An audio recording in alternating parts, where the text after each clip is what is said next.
صلح حدیبیہ کا مختصر واقعہ۔ اس سارے واقعہ کا مختصر خلاصہ یہ ہے کہ سرکار دو عالم صلی اللہ علیہ وسلم نے خواب دیکھا کہ آپ صلی اللہ تعالی علیہ وسلم اپنے صحابہ اکرام رضی اللہ تعالی عنہم کے ہمراہ امن کے ساتھ مکہ مکرمہ میں داخل ہوئے۔ ان میں سے کوئی حلق کیے ہوئے اور کوئی قصر کیے ہوئے تھا، یعنی کسی نے پورا بال منڈایا تھا اور کسی نے تھوڑا۔ نیز آپ کعبہ معظمہ میں داخل ہوئے، کعبے کی چابی لی، طواف فرمایا اور عمرہ کیا۔ نبی کریم صلی اللہ علیہ وسلم نے صحابہ اکرام رضی اللہ تعالی عنہم کو اس خواب کی خبر دی تو سب خوش ہوئے۔ پھر حضور اقدس صلی اللہ تعالی علیہ وسلم نے عمرے کا قصد فرمایا اور 1400 صحابہ اکرام رضی اللہ عنہم کے ساتھ ذی القعدہ کی پہلی تاریخ سن 6 ہجری کو روانہ ہو گئے اور ذوالحلیفہ میں پہنچ کر وہاں مسجد میں 2 رکعتیں پڑھیں، عمرے کا احرام باندھا اور حضور انور صلی اللہ علیہ وسلم کے ساتھ اکثر صحابہ اکرام رضی اللہ تعالی عنہم نے بھی احرام باندھا۔ بعض صحابہ اکرام رضی اللہ عنہم جحفہ سے احرام باندھا۔ راستے میں پانی ختم ہو گیا تو صحابہ اکرام رضی اللہ عنہم نے عرض کی، لشکر میں پانی بالکل باقی نہیں ہے، صرف حضور صلی اللہ تعالی علیہ وسلم کے برتن میں تھوڑا سا پانی بچا ہے۔ حضور اکرم صلی اللہ علیہ وسلم نے اپنے برتن میں دست مبارک ڈالا تو مبارک انگلیوں سے پانی کے چشمے جوش مارنے لگے۔ پھر سارے لشکر نے پانی پیا اور وضو کیا۔ جب مقام عصفان میں پہنچے تو خبر آئی کہ کفار قریش بڑے ساز و سامان کے ساتھ جنگ کے لیے تیار ہیں۔ جب حدیبیہ کے مقام پر پہنچے تو پھر پانی ختم ہو گیا، حتیٰ کہ لشکر والوں کے پاس ایک قطرہ نہ رہا۔ اوپر سے گرمی بھی بہت شدید تھی۔ رسول کریم صلی اللہ علیہ وسلم نے کنویں میں کلی فرمائی تو اس کی برکت سے کنواں پانی سے بھر گیا۔ پھر سب نے وہ پانی پیا اور اونٹوں کو پلایا۔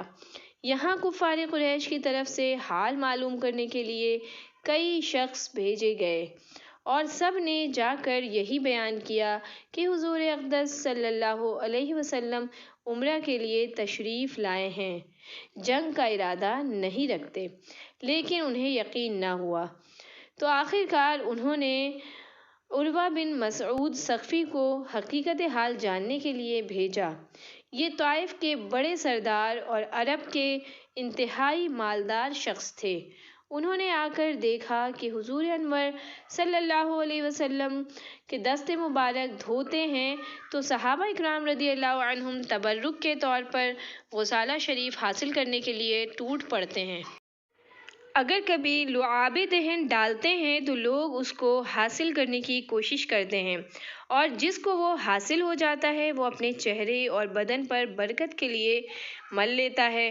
جسم اقدس کا کوئی بال گرنے نہیں پاتا۔ اگر کبھی جدا ہوا تو صحابہ اکرام رضی اللہ عنہم اس کو بہت ادب کے ساتھ لیتے اور جان سے زیادہ عزیز رکھتے ہیں۔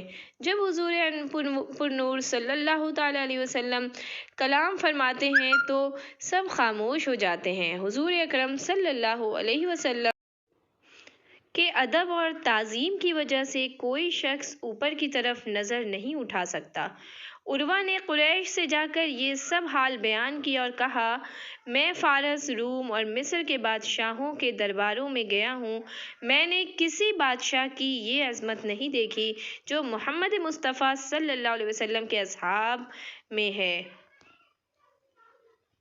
مجھے اندیشہ ہے کہ تم ان کے مقابلے میں کامیاب نہ ہو سکو گے۔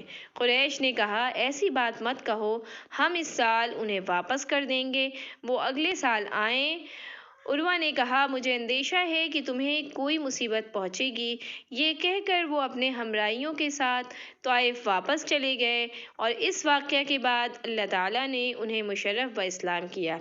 اسی مقام پر حضور پر نور صلی اللہ تعالی علیہ وسلم نے اپنے اصحاب رضی اللہ تعالی عنہم سے بیعت لی۔ اس بیعت کو بیعت رضوان کہتے ہیں۔ بیعت کی خبر سے کفار خوفزدہ ہوئے اور ان کی رائے دینے والوں نے یہی مناسب سمجھا کہ صلح کر لیں۔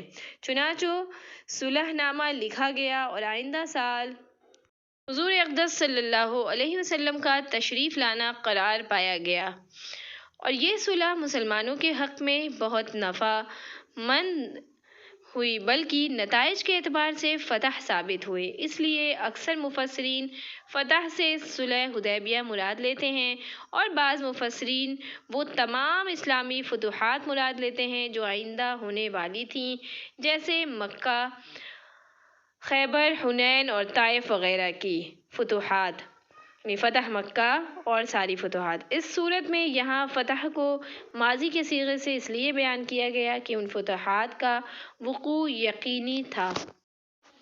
شرائط حدیبیہ۔ حدیبیہ میں کون کون سی شرائط تھیں؟ پہلے یہ کہ اس سال مسلمان بغیر عمرہ کیے واپس چلے جائیں۔